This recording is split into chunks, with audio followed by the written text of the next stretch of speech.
હે દોસ્તો, આજનો આપણો ટૉપિક છે સંભાવના. એક્ઝામમાં ઘણીવાર સંભાવના એટલે કે પ્રોબેબિલિટીના દાખલા પૂછાતા હોય છે અને આજના ભાગ 1માં આપણે સિક્કા માટે સંભાવના કઈ રીતના ગોતી શકીએ તેના માટે જોઈશું. તો સૌપ્રથમ એક્ઝામમાં પૂછાતું હોય છે કે 1 સિક્કા, 2 સિક્કા કે 3 સિક્કા ઉછાળતા, એટલે કે સિક્કાની સંખ્યા અલગ અલગ હોય છે. તે માટે આપણે અહીં જોઈશું કે સિક્કા કોઈ પણ સંખ્યામાં હોઈ શકે, કે 1 સિક્કો ઉછાળતા કે 2, એ રીતના અહીં આપેલી છે આપણને 1 થી 5 માટેની સિક્કાની સંખ્યા આપેલી છે. તો આના માટે આપણે એક ટેબલ યાદ રાખવાનું હશે. આ ટેબલ એક પિરામિડ ટાઈપનું હોય છે, જેને જ્યારે 1 સિક્કો ઉછાળવામાં આવે છે ત્યારે એક એક આપણે યાદ રાખી લેવાનું છે. પછી 2 સિક્કા ઉછાળવા માટે તો બીજી લાઈન માટે આપણે કઈ રીતના યાદ રાખવાનું છે, તો સૌપ્રથમ 1 તો લખી જ દેવાનું છે અને ઉપરની લાઈનમાંથી બંનેનો સરવાળો કરી એટલે વચમાં 2 આવશે અને લાસ્ટમાં પણ 1 લખી જ દેવાનું છે. તો એ રીતના આપણને બીજી લાઈન પણ મળી જશે.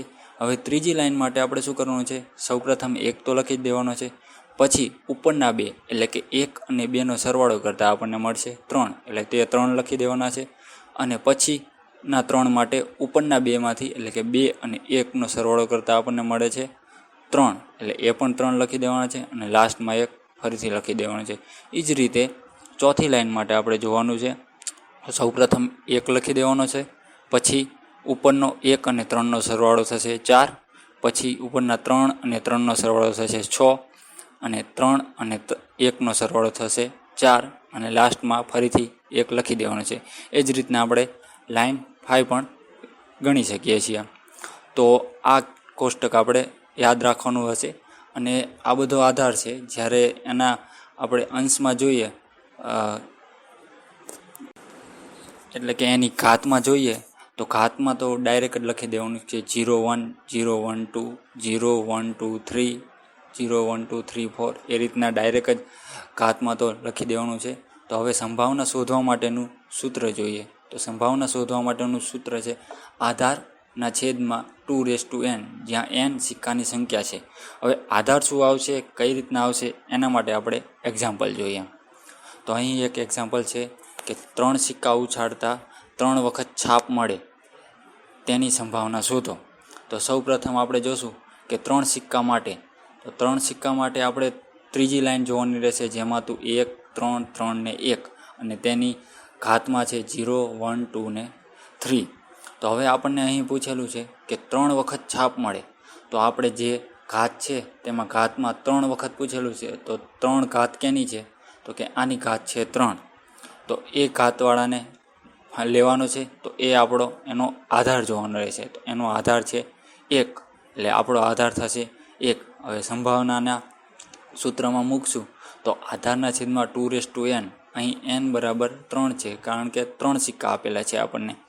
તો સંભાવનાના સૂત્રમાં મૂકતા આધાર એટલે કે 1 અને એના છેદમાં 2/3, એટલે આપણો જવાબ મળશે 1/8. બીજું એક્ઝામ્પલ જોઈએ.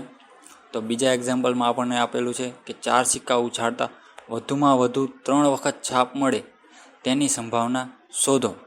તો અહીં આપણને આપેલું છે 4 સિક્કા છે, તેના માટે ચોથી લાઈન લેવાની આવશે, જેમાં છે 1 4 6 4 1, અને તેના ઘાતમાં છે 0 1 2 3 4. તો હવે આપણને અહીં આપેલું છે વધુમાં વધુ 3 વખત છાપ મળે, એટલે કે 3 કે તેથી ઓછી છાપ હોય તે પણ ચાલશે આપણા માટે. તો અહીં 3 થી ઓછી માટે ઘાતમાં છે 0 1 2 અને 3. તો આ 4ને આપણે આધાર તરીકે લેવાનો છે. તો આધારમાં 4નો આપણે સરવાળો કરવાનો છે. 1 4 6 અને 4નો સરવાળો કરવાનો રહેશે. હવે આ આધારને આપણે સંભાવનાના સૂત્રમાં મૂકવાનું રહેશે.